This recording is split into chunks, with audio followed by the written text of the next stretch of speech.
That's all my fingers. 10. First double-digit episode of the Throne of Angels video blog. I'm your host, Derek Osborne, otherwise known as the Angelic One. A lot of cool things to cover in this episode. In fact, we got so much to cover, I wrote it down. So this intro is going to be a little longer than normal. Episode 10. That's big. For me, it's huge. It's awesome. 10 was the number I wore all throughout my baseball career, which, ended like when I went to college. But that's okay. That's alright. Military, I should say. I didn't actually go to college until after I was out of the military. So I went from high school to the military to college. Never mind. Long story. Anyways, number 10. Special to me. Also, I consider it a landmark or milestone. Whichever term you care to use. Milestone, landmark. I like them both. It's a landmark milestone. Woo! What do you think? Alright, cool. So, with that, that means I've got extra special giveaways planned for episode 10. I hope you guys are excited, because I am. I'm excited. Can you tell? I'm excited. I'm excited. I'm excited. You're excited too. I know you are. Alright. Subscribers. For those of you who follow YouTube or the Throne of Angels blog, first off, thank you very much. You're proving to me that somebody out there wants to listen to me. And that's awesome, because I like listening to me, but talking to myself gets a little lonely. So, I put it on film, and you guys can listen to me talk to myself. That's funny. But, I do have a concern, because I've got my magic hat, right? Got the magic hat, and in the magic hat is all my subscribers. Well, I get messages from YouTube every now and again that says a new user has subscribed to you, but they do not have a YouTube channel, so they're just going to get subscription updates. That means I don't know who you are, so your name's not on my hat, and that makes me sad. So, take the 47 seconds to sign up for a YouTube account. You don't have to post anything. You don't have to do anything. It just gives me a name that I can throw in the hat, so you have the potential to get something cool. The Throne of Angels blog got a facelift this morning. I did some work. I did and changed the template and some colors and some cool stuff. And I like the new layout, so go check it out, throneofangels.com. Let me know what you guys think. Oh, that also means I've got a logo and a theme coming up, right? I guess it's time to get serious and actually start being a little bit more campy. So yeah, campy logo. I might have a campy logo contest. What do you guys think? Woo! Throne of Angels campy logo contest. Any of you guys out there composers?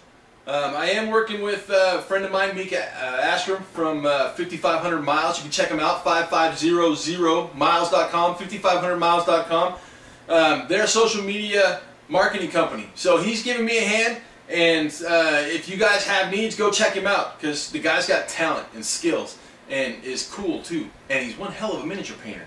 So yeah, that's huge. But what do you think? A logo theme contest? Any of you guys composers? So, somebody shoot me a message. Somebody out there's got to make music. I mean, I like to make beats on looping acid, software, but it's just not the same, right? It's just not the same. Okay, Clash for a Cure. It is a War Machine / Malifaux tournament coming up October 20th and 21st of this year. Now, granted, I don't play either one of those games, and I don't actually throw any of their stuff up here on review, but all proceeds benefit the, I believe, American Cancer Association. My father-in-law battled cancer for 9.5 years before losing that battle a couple of years ago, so it means something to me, touches me right here. I donated a figure for their auction, and I support Rich and what he's doing 100%. So look him up on Facebook, Clash for the Cure. Go check him out and support him. Donate, show up and play if you can. Whatever you guys can do, go help him out. Alright. 100 subscriber giveaway. Not only is it episode 10, woo! Multiply 10 by 10, we get 100. Woo! Right? Okay. That's awesome. So I'm above 100 now, but last week I hit my 100 subscriber, which to me was incredibly exciting. So thank you guys very much. I've got a special giveaway at the end of episode 10 for that 100 subscriber. And everybody's in the hat. So I'll go over that here shortly. But basically, I've got one of my painted figures. This is the last figure that I really painted seriously, and I'll put a round table up of him so you guys can take a look at him. But it's Magnus the Mystic from the Confrontation Tyraniborn line. I love dwarves. I play a lot of dwarven armies. My biggest fantasy battle army was dwarves. My largest Confrontation collection is Tyraniborn. I mean, I got like 1,000 of them. And I'm not kidding. I'm being totally serious. I have like 1,000 a little over 1,000 Tyrnabor.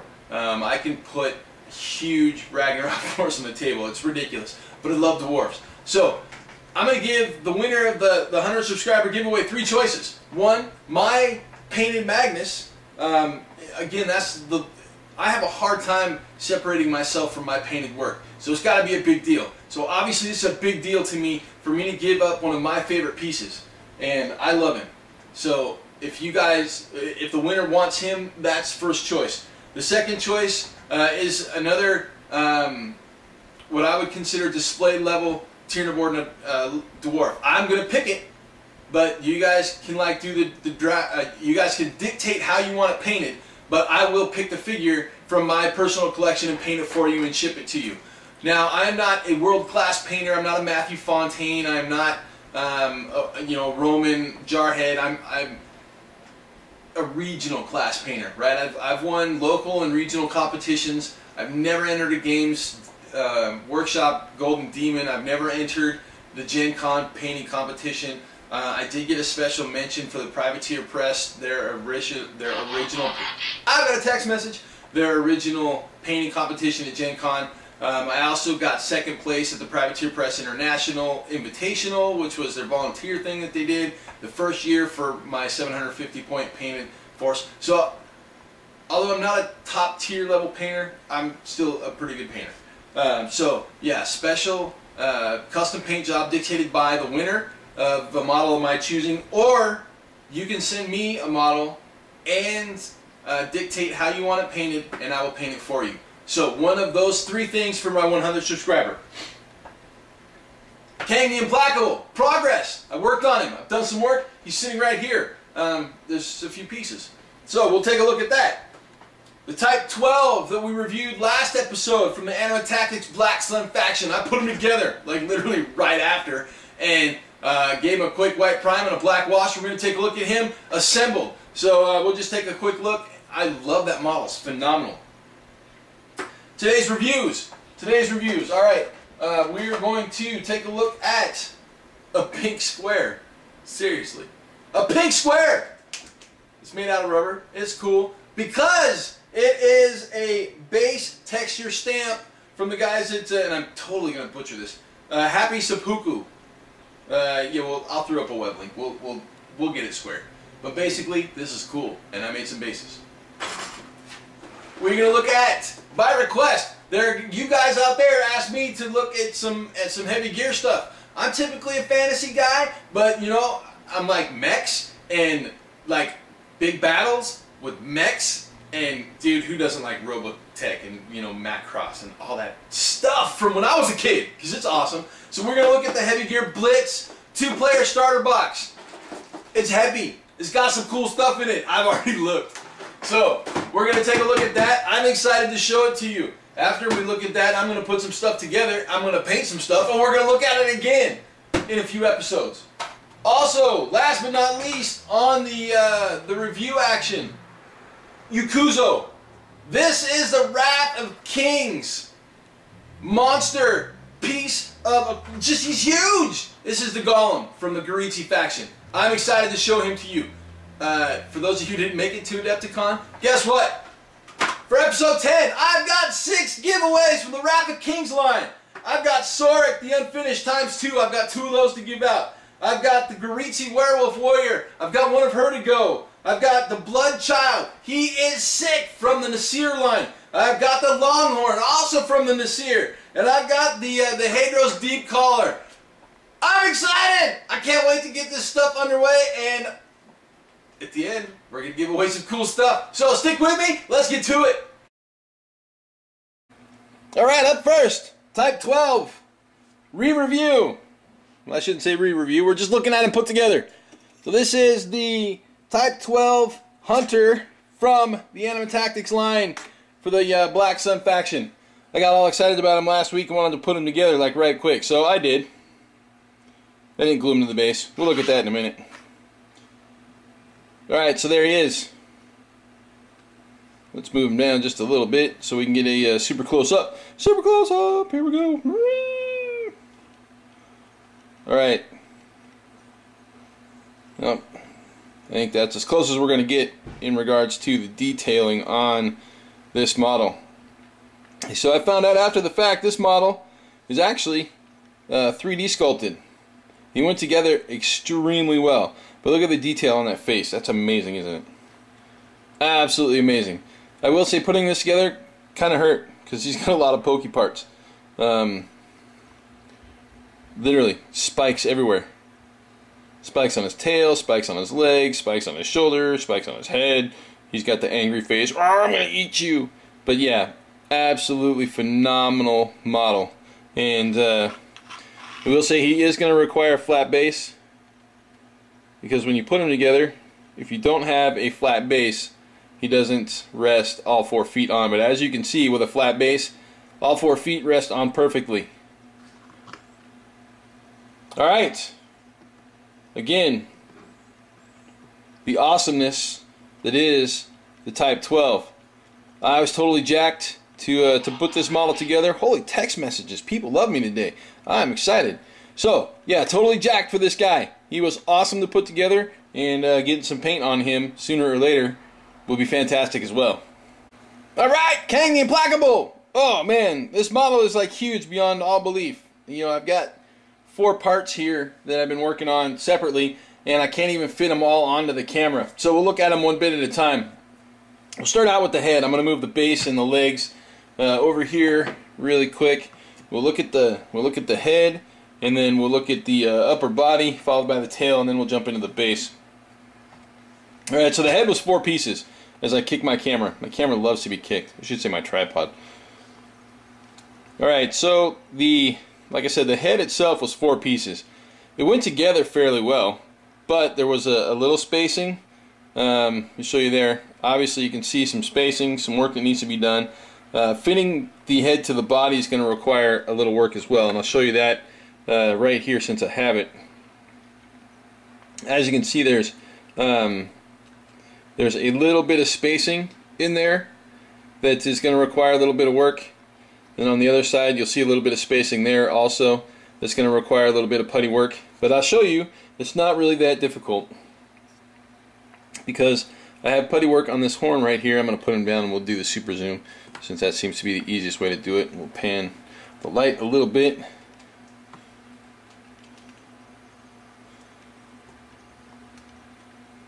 So you can see the seam right there. It's going to require a little bit of sanding, and I haven't done that yet because I have to get some sandpaper strips. But on the bottom side, right there, is some putty work, because there was actually a bit of a space in between those 2 parts. You can see it there on the back side. Basically, I just matched the texture with the dental tool. Wasn't terribly difficult. The horn on the other side is going to require a little bit of sanding, but didn't require any putty. So we'll have to basically match it up a little bit to take out that ridge there. Won't be too terribly hard. The face, in and of itself, 2 parts. Basically can't even tell where the seam was. It was at the jaw. See, there's your seam, but you can't really see the seam on that side. Same with this side, right? The seam is at the jaw. So again, the amount of detail on this is amazing. Look at that scratch on the face, across his eye. I will say I'm definitely intimidated to paint this thing. It kind of scares me. Alright, the tail. Tail came in 2 pieces. The tail I was a little scared of, just due to the fact that it didn't quite match up the way I wanted it to. And you know, that happens, especially with models of this size. So I did some putty work, and I will do a little bit of filing, a little bit of sanding a little later. But as you can see, there's some putty there, and basically what I did is I did my best to match the texture that you see along the entire fold of the tail. So you can use other parts of the tail as a guide, and that's what I did, just so we have, once it's painted, basically kind of uniform appearance across the entire tail. So again, I'll need to do a little more sanding, and obviously a little putty work in there. there's a major kind of space between the two scratches. Not sure if that was intentional or not, but I may very well just fill that and make it basically a linear scratch instead of a scratch with a hole. So that is the tail piece. Alright, the upper body. Well, the upper body, I spent a decent amount of time just doing prep work to the upper body. You know, there's a lot of really delicate areas of the upper body that require some time. The scales, the spines, or I should say the scales on the back. Special guest Parker is in the house, going to be asking a question here really quick, so I may pause. But I put the arm on the body, as you can see right there. The small seam won't be any trouble patching and matching, and the underside you can almost ignore, but I will throw a little putty in there to patch it up to match it along that seam as well. Now, as you can see, that seam right there along the shoulder, this one I'm talking about is right through here. That is actually sculpted into the upper body because the arm is a separate piece that comes in through and around there. I should be using a tool to show this to you guys, so I will. So this is the arm seam right here. It comes along basically underneath and around. This is actually part of the upper body. So you can see I don't even have to put putty in down here because I'm sure a little paint basically would fill that in. Or excuse me, a little primer would fill that in. But so that's the upper body. It'll get joined to the lower body in the tower next, because the way that the other arm sits, I feel that that's the best way to assemble that. So on to the tower. So this is the tower at the lower legs. We'll zoom out on this one because there's quite a bit going on, plus also it is the largest piece. Alright, now basically putting the dragon onto the base. Had to do some putty work through here that you can see. Again, we showed the base. Just a second, Parker. We showed the base where I had to put it through putty there and there when I originally put that together a few episodes back. And then I also have a little putty in through here. So you can see how that's matched up and how it'll go together really well once it's got some paint on it. Not a big deal at all. Now on the front side, we don't have any other matches or join points. Now I will say I did not pin this piece, but I did pin it here. Basically I just used a large paper clip, the bigger ones that you get, and just did a standard pinning job with that. So the base coming along rather nicely. I think I'm going to attach the tail to it next, and then I'll go to the upper body. The upper body will attach, it actually attaches in a couple of places, obviously here as well as here, and then we have another part of the lower hand that attaches to this joint area here. So there's 3 joints for the upper body. Again, the second arm I think needs to be attached after the upper body is matched to the lower body and the lower tower where the right arm sits. Now, what's next? Like I said, probably the tail, then I'll move to the upper body. I might attach the head to the upper body first. I'll do some dry fitting, some putty testing, and we'll move on from there. So look for an update in a couple of episodes, maybe episode 12 or 13. We will have more progress on Cang the Implacable. As always, I'm on the lookout for things that make my life easier on the hobby table, and this is definitely one of those things. This is a multi-part basing stamp from Happy Seppuku. I'll put a link up, and well, you guys will see it. So I'm saying it wrong, I'm sure, but guess what? I'm a white American guy who only speaks English, and that's Japanese. So I'm sure I butchered it. We'll get over it. I'll get over it. I'm over it. I'm over it. All right. So what I've done is I've actually put 3 bases together using this thing. This is just your standard foam rubber, silicone rubber impression mold, right? That's all this thing is. It's just an impression mold. Now what I've done is I've made 3 bases using this silicone rubber impression mold with 2 different substrates. And I made 3 out of the 4 textures. We have this random mud slash dirty, just random ground texture. There's regular brick. There is wood planking, and then like a metal decking sort of thing. Now I got this as a promo from another text message. I think I'm gonna get a text message in every series. Holy cow! So I got this as a promo. I don't know if you get 4 to a base or if just one of these stamps comes individually, but I have 4. So I made 3 of the 4. I didn't do the wood decking thing, and I used 2 different substrates. I used Magic Sculpt, which is a 2-part epoxy putty that is generally used by sculptors to make maquettes and larger sculpted pieces. And then I also used pumice putty, which is a golden acrylics thing. Here, I'll just get it out and show it to you. So, golden acrylics coarse pumice gel. This is what it looks like. Basically, it's just ground up pumice in some sort of I don't know. Basically, it just dries hard, right? So what I did is I made the brick base with the pumice. I guess I should just zoom in on these, huh? Super zoom! I don't need to hold them. I got the zoom action. Woo! Look at that. Oh man, how awesome is that? Okay. So as you can see there, I just made basically pumice textured bricks. I just wanted to try it just to see if it would actually use, or if I could use multiple substrates instead of just standard 2-part epoxy putty. So the pumice gel actually worked really well. I did have to basically coat the mold, or the impression mold, with water first. Basically, I just took a paintbrush and brushed on water on the mold itself. Did the impression, let it dry, gave it a quick color coat, a ink wash, and then obviously just a quick little set of highlights in various places. And you know, quite honestly, I'm actually rather happy with it.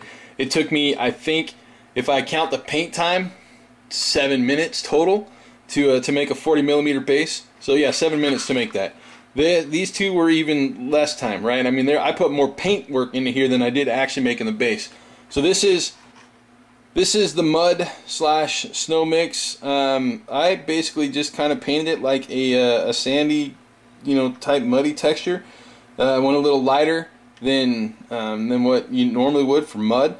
Basically due to the fact that I've got an army coming up that is going to be kind of in a sandy area. So I just wanted to see if it would work. And quite honestly, I am not unhappy with the results of this at all. As you can see, it's got a nice texture. Again, a quick base coat, wash, and literally a single highlight. Now, that's the metal decking.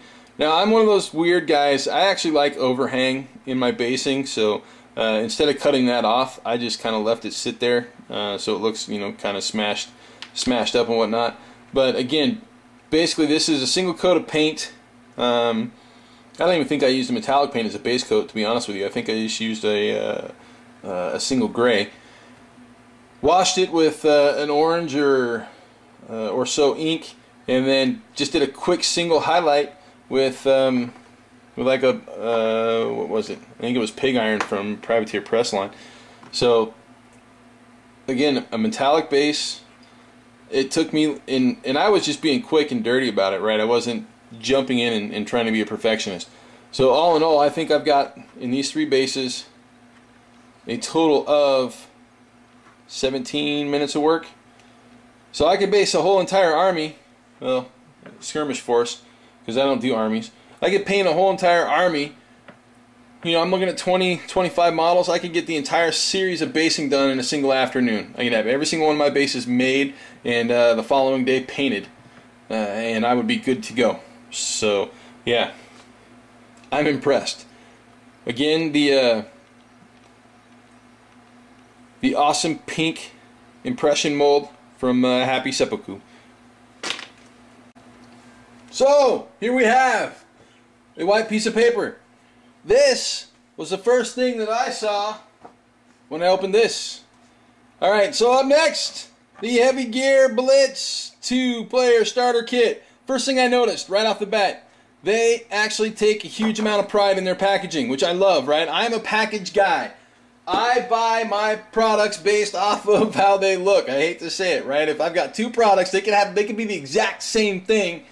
If one package looks better than the other, I'm going to buy the better looking package, even if it's a few dollars more.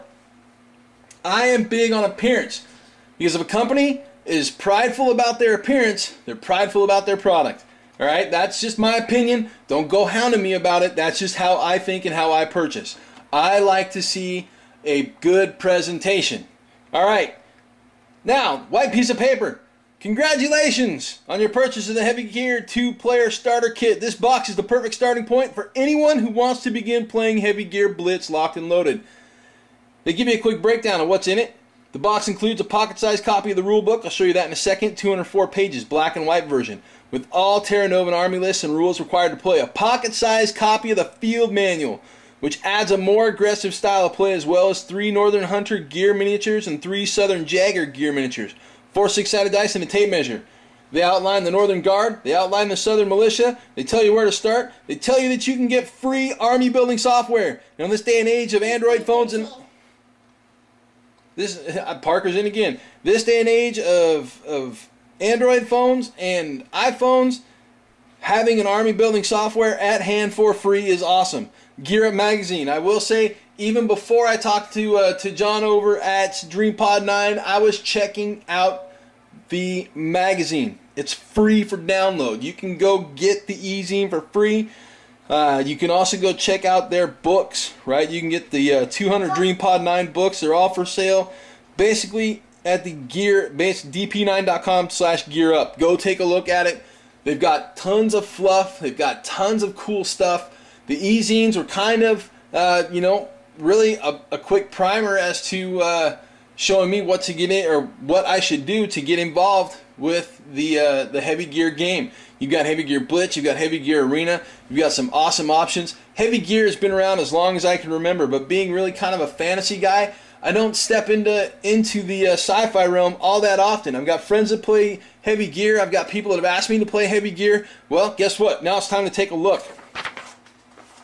Alright, to start off with, we got the field manual, right? Core rules revised, that's what it says on the front. Basically, they tout this as a more aggressive way to play Heavy Gear Blitz. Smaller book, black and white, pocket size, right? I love pocket size books because they're easier to carry around. But you've got stat cards, you've got changed rules, errata, support options, priority level, tail effects, communication events, damage. Basically, they say this is more aggressive, right? I don't know because I haven't played yet. I do have a friend who's going to show me. We're going to get some games we're going to throw down. Hopefully at Gen Con, I can get the guys at DreamPod 9 to give me a demo so you guys can check it out. Base rulebook, locked and loaded. Look at that thing, it's huge, right? 204 pages of black and white goodness. I will say, again, the table or the pocket-sized books, I love them. Love them because they're easier to carry around. I can throw them in with my army, just basically inside of my army transport and call it good. This, everything that I need to play the game, right? It's got all of my background. It's got all of my, it's got a gallery. Obviously, this is a pocket-sized book of the original book because the gallery and what's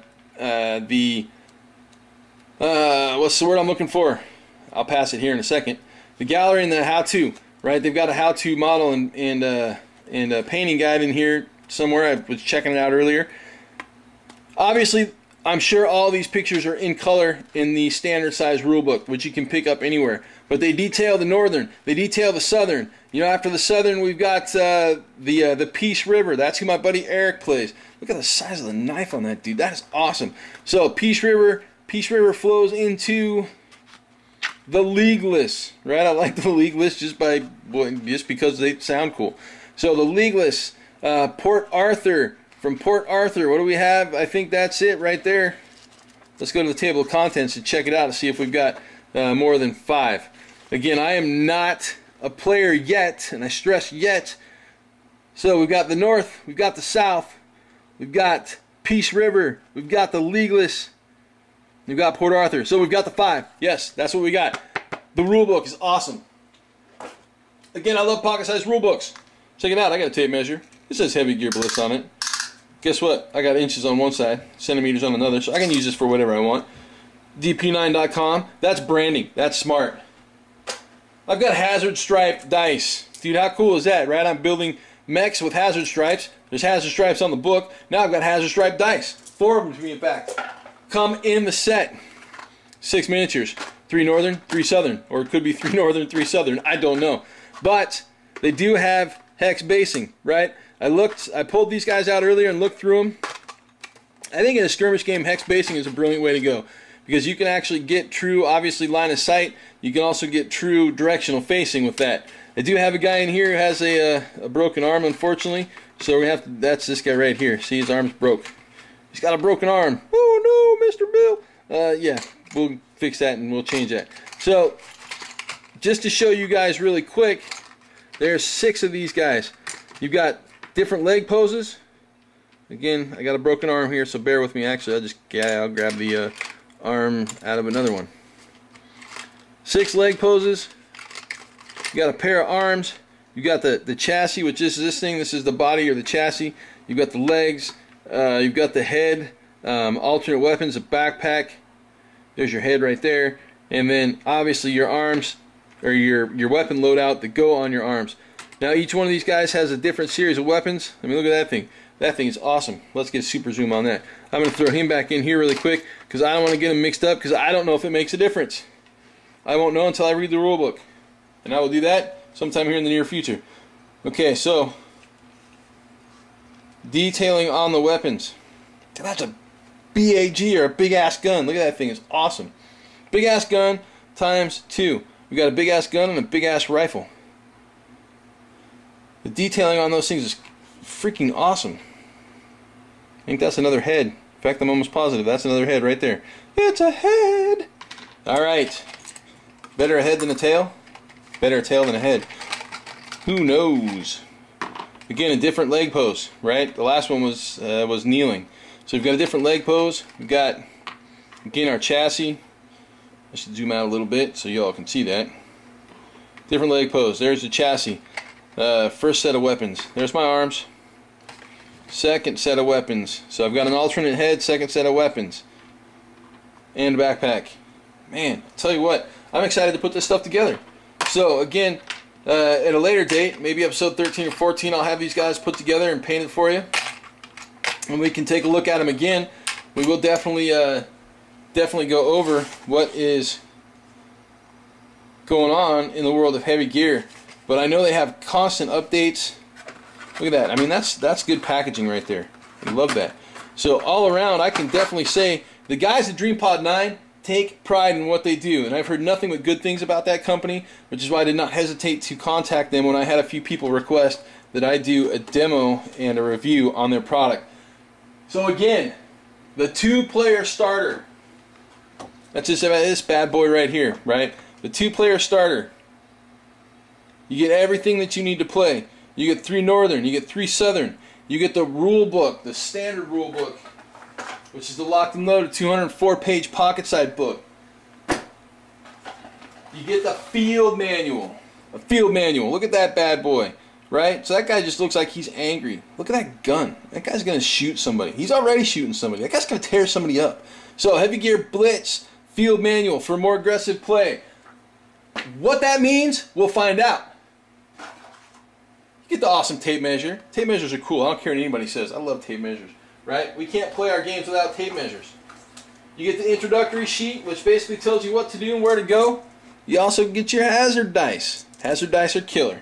Alright, that right there, my friends, Heavy Gear Blitz 2-player starter kit. Go check them out, dp9.com. Pick some of this stuff up and start painting it. Show me what you guys are doing. Let me know how your guys' games are going. I want to know more because I don't play this game yet. So I got to find somebody local. My buddy Pete's been bugging me. You may see Pete and I throwing down here in an episode near you. Hopefully, like I said, at Gen Con, I can get John to throw down an official demo with me so you guys can see from the mouth of the madness what this game is all about and how it goes. Oh man, last but not least on today's review cycle, we're looking at Yakuzo.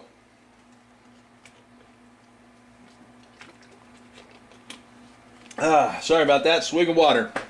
I gotta wet the palate. Alright, this guy's a flesh golem. When I say a flesh golem, I'm talking about like just a mad, put together, just monstrous glob of grossness. Literally. I mean, this guy is just sick. Alright. I've got a piece of resin that's statically attached to my hand. This guy's huge. And when I say huge, I'm talking monstrous, right? Monstrous. He makes a berserker look small. He absolutely dwarfs a Grey Knight. And we're talking a resin miniature on a greater demon scale. And he's broken, right? He's all sorts of broken. Literally. Look at that. There is something seriously wrong with that arm slash leg. It's an arm leg with an arm attached to it, right? The detail on this model is insane. That fits well. Look at that shoulder joint. That shoulder joint is awesome. You can barely even tell there's a join there, which is great, right? The other side, well, it's another arm. And I'm gonna have to like do some checking to see what's what and what needs to get cut. But this probably needs to get cut. This may very well need to get cut. I don't know what needs to get cut. We'll have to check. But again, another shoulder joint that actually is gonna require very little work to clean up and make nice. He's got a backpack, steam powered. He's a steam powered bad boy. That obviously goes in there, but obviously I've got to cut off a couple of pieces to get it in there. So that'll fit in there. It'll fit in there nicely, just like that. And then his back leg. This guy kind of looks like a gorilla, right? Gorilla. He's taking a step. Taking a step because his back leg is a freaking hand slash arm. Holy crap, that's gross. So I've got a little bit of cutting to do there. That'll get cut off. I'm a little concerned about the bottom detail there. Might have to talk to somebody about that. But yeah, because I don't know if that'll actually make it to the base or not. If it's mounted on the base, I'm not worried about it. Might be mounted on the base. Oh, yeah. Looking at that, like that, that'll be mounted on the base. I am no longer worried. I don't care anymore. Alright. That's gross. Look at that. That's an intestine, like, nastiness. We'll put him down. We'll do a super zoom on that. Because that's gross. So, next marks a spot. And in we go. Amount of detail there. Just nasty. Look at that. So icky. Icky. Icky, icky. Then we'll look at his face, because obviously dude's in a lot of pain. Right? Flesh golem. He's nasty. He's gross. He's in a lot of pain. Now again, for the upcoming line, Wrath of Kings, he is part of the Goritsi house. I could tell you about him, but I'd probably get yelled at if I told you too much about him. This guy's awesome. I'm totally impressed with this model. They did a great job. Fantastic work by the guys at Cool Mini or Not. Sculpting on this line continues to impress me. I am super happy. Look at that. That's awesome. So yeah, detail on that is phenomenal.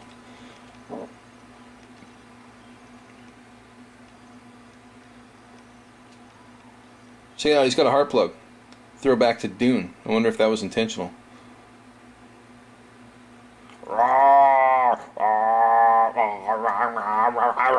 Alright, there it is. One final zoom out so you guys can see all the pieces. Man, Yakuzo. Flesh Golem, Goritsi House, Wrath of Kings. So what we're looking at here is the Bloodchild. Again, I'll just do a quick zoom so you guys can see some of the detail. That is the Bloodchild's little cherub and his scroll. Bloodchild himself. Now this guy is actually on a 50mm base, which is awesome. He's not quite as big as a Grey Knight, but close, right? He's a larger figure, but due to the fact that he has a cherub and he is winged, as well as some of his rules, he's on a 50mm base. Very cool. That's the Bloodchild.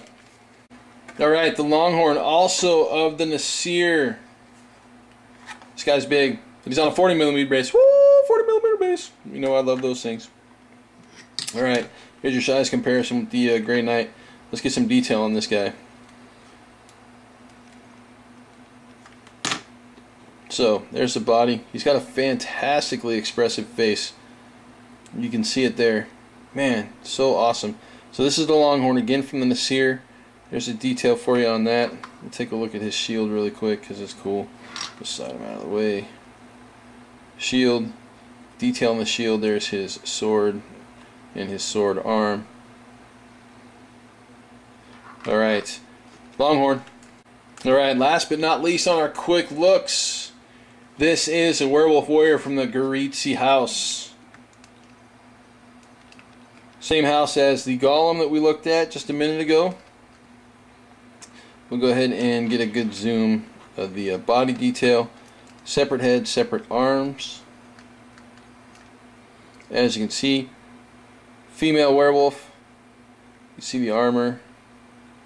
Detail in her leg plates and her feet.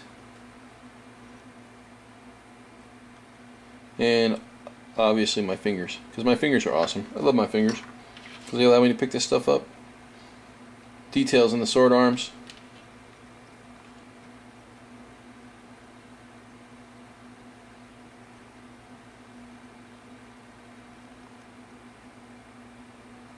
Some wicked cool stuff there. And we'll take a look at her head really quick. There you go.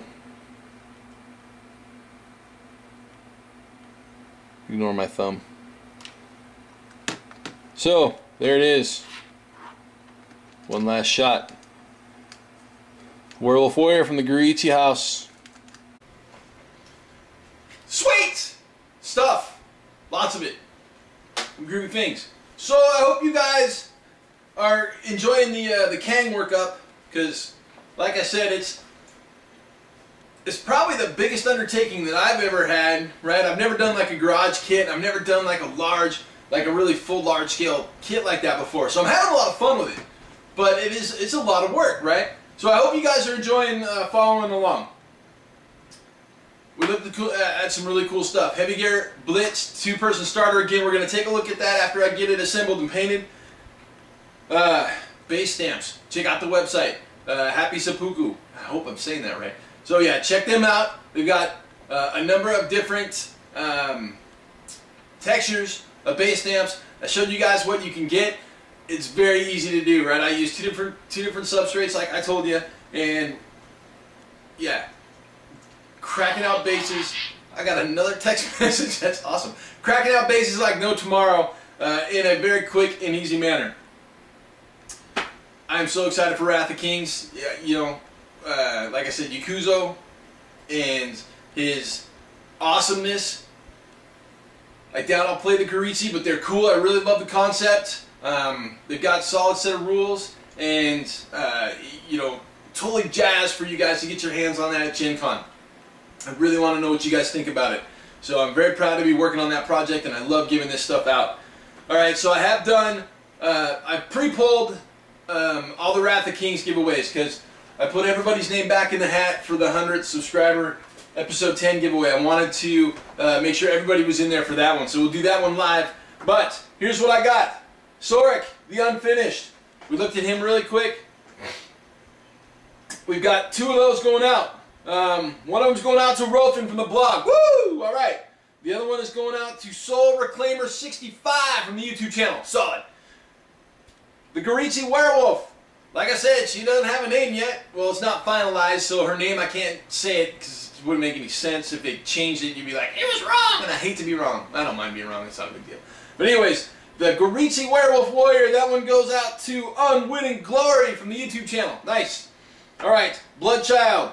Bloodchild goes out to Scrapmeister from the YouTube channel. Fantastic. The Longhorn. Longhorn's going out to Green Blade Rising, also from the YouTube channel. And then last but not least, the Deep Caller from the Hadross house. That goes out to the Colonel's Other, also from the YouTube channel. Congratulations everybody on that list. I will contact you offline and get that stuff to you ASAP. Alright, now, for my episode 10, 100 subscriber giveaway. I got the magic hat. I got all your names in here. The only names in here are the two that are not in here, aside from the YouTube subscribers, and I don't know who you are, which I spoke to earlier this episode, are the two people that I'm still waiting to hear back from who have won previously but have not contacted me back. So I've got 2 prizes sitting over here that are just collecting dust. So those may go back into the prize bin. If I've sent two notices out, I might send a third, and that may be a new rule. If you don't get back to me within 3 contacts, and I give it, it's been, a few months, I give it a few months, 3 contacts, maybe they'll go back into the prize pool and I'll redraw. What do you think? Episode 15 redraws. Yeah, I might do that. Woo, hey, awesome. Alright, so, 100 subscriber giveaway. Rattle, rattle, rattle, rattle, rattle, rattle, rattle. Oh, I got a name. I got a name. I got a name. It's right here. Who is it? Who is it? Torrent of Amber from the YouTube channel. Congratulations! You get to pick Magnus, a custom painted dwarf from my collection, or a custom painted piece of your own sent to me. I will contact you offline. Congratulations, Torrent of Amber, and everybody else with the Wrath of Kings action. Man, it's been an exciting episode. I'm totally jacked for episode 11. We'll catch you guys in 2.